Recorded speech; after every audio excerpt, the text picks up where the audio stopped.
Kita langsung mulai aja. Gimana bisa satu kebohongan doang tentang senjata pemusnah massal bisa memicu perang Irak dan membentuk ulang dunia modern? Yuk kita telusuri bareng-bareng gimana kebohongan ini tidak cuma memulai perang, tapi juga menciptakan efek domino yang guncangannya masih terasa sampai hari ini. Mulai dari lahirnya ISIS sampai peta kekuatan baru di Timur Tengah. Nah, ini dia kalimatnya. Satu klaim ini yang jadi pembenaran buat perang. Sebuah pernyataan yang disajikan seolah-olah jadi ancaman yang sangat mendesak, tapi ujung-ujungnya malah memicu serangkaian konsekuensi yang jauh lebih berbahaya dan sama sekali nggak terduga. Jadi pertanyaannya kan bukti yang katanya kuat banget itu asalnya dari mana sih? Gimana ceritanya argumen buat perang ini bisa dibangun sedemikian rupa? Oke, mari kita bedah satu persatu fondasinya. Jadi, pemerintah HS itu membangun kasusnya di atas 4 pilar utama intelligence, seperti yang bisa kita lihat di sini. Masing-masing disajikan seolah-olah ini tuh bukti yang solid dan nggak bisa dibantah. Tapi ternyata pilar-pilar ini rapuh banget. Dibangun di atas info yang salah, kesaksian palsu, dan analisis yang kayaknya dipaksain biar sesuai sama agenda politik. Nah, disinilah letak ironi terbesarnya. Di satu sisi, ada narasi politik yang kenceng banget mendorong argumen perang. Tapi di sisi lain, seperti yang ditunjukin di sini, para inspektur PBB yang beneran ada di lapangan, mereka justru laporin hal yang sebaliknya. Mereka bilang nggak ada bukti apa-apa, bener-bener bertolak belakang. Tapi, ya gitu deh, temuan PBB dicuekin aja. Maret 2003, invasi tetap jalan. Dan begitu pasukan pertama mendarat di Irak, kebenaran pelan-pelan mulai kebuka, dan narasi resmi yang udah dibangun susah payah itu mulai rontok.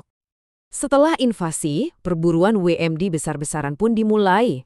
Tim pencari nyisir seluruh negeri loh, dari bunker bawah tanah sampai istana-istana megah Saddam.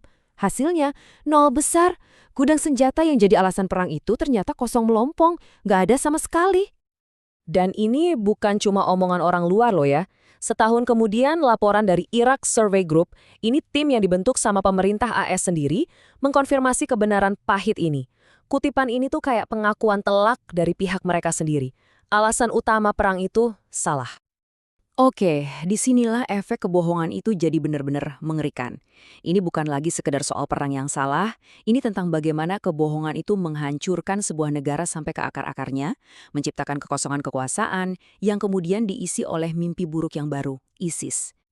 Coba deh perhatikan dua perintah ini. Yang dikeluarin sama otoritas pendudukan AS, cuma dengan dua perintah ini, mereka secara efektif membongkar seluruh struktur negara Irak. Bayangin aja, satu perintah membubarkan seluruh birokrasi, perintah lainnya membubarkan seluruh tentara. Praktis dalam semalam, Irak jadi negara tanpa pemerintahan dan tanpa militer. Ini menciptakan kekosongan kekuasaan yang sempurna buat kekacauan. Dan alur ini nunjukin dengan jelas banget rantai sebab akibatnya. Kebohongan awal memicu invasi. Invasi melenyapkan negara. Kekosongan kekuasaan yang terjadi melahirkan kekacauan dan perang saudara. Dan dari rahim kekacauan itulah lahir ISIS. Ada garis lurus yang bisa ditarik dari keboholan tahun 2003 sampai bendera hitam ISIS berkibar beberapa tahun kemudian. Tapi ceritanya nggak berhenti di Irak aja. Penggulingan Saddam Hussein ini menciptakan gempa geopolitik yang secara permanen mengubah peta kekuatan di seluruh Timur Tengah.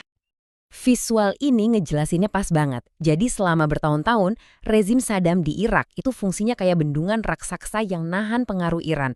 Nah, dengan invasi 2003, bendungan itu dijebol. Akibatnya, pintu air kebuka lebar dan pengaruh Iran membanjiri seluruh wilayah tanpa ada lagi yang bisa nahan.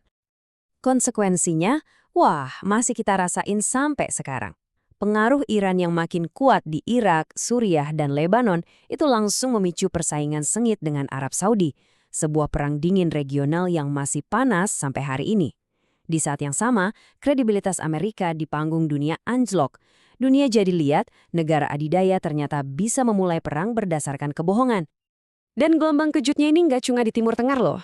Efeknya merambat ke seluruh dunia, menghantam ekonomi global, dan ninggalin warisan yang masih kita rasain, bahkan mungkin di kantong kita sendiri. Irak kan sama satu produsen minyak terbesar di dunia. Waktu negara itu jatuh ke dalam kekacauan, pasar energi global langsung panik. Ketidakpastian pasokan ini bikin harga minyak meroket, sampai nembus angka psikologis $100 per barrel. Dampaknya, kecemasan ekonomi global, harga pangan jadi lebih mahal, dan inflasi yang terasa banget. Terutama buat negara-negara berkembang. Jadi, yuk kita tarik benang merahnya. Kebangkitan ISIS, perang proksi di Timur Tengah, pergeseran tatanan global, pasar energi yang nggak stabil, bahkan perpecahan politik yang dalam di Barat, semua ini adalah warisan abadi dari kebohongan tersebut. Ini bukti nyata gimana satu kebohongan bisa membentuk dunia kita untuk puluhan tahun ke depan. Dan ini bukan cuma cerita Amerika. Ini cerita global. Kebohongan ini kedengeran di seluruh dunia. Dalam bahasa Spanyol, La mentira desato la guerra. Dalam bahasa Arab, Kizbah ash'alat harbul Irak. Dan dalam bahasa Indonesia, rangkumannya udah pas banget. Kebohongan WMD-AS memicu perang Irak dan membuat Timur Tengah jatuh ke kekacauan panjang. Sejarah ini jadi pelajaran penting banget buat kita tentang betapa kuatnya informasi dan juga disinformasi. Dan ini meninggalkan kita dengan sebuah pertanyaan penting untuk masa depan. Pertanyaan yang menuntut kita semua untuk selalu waspada.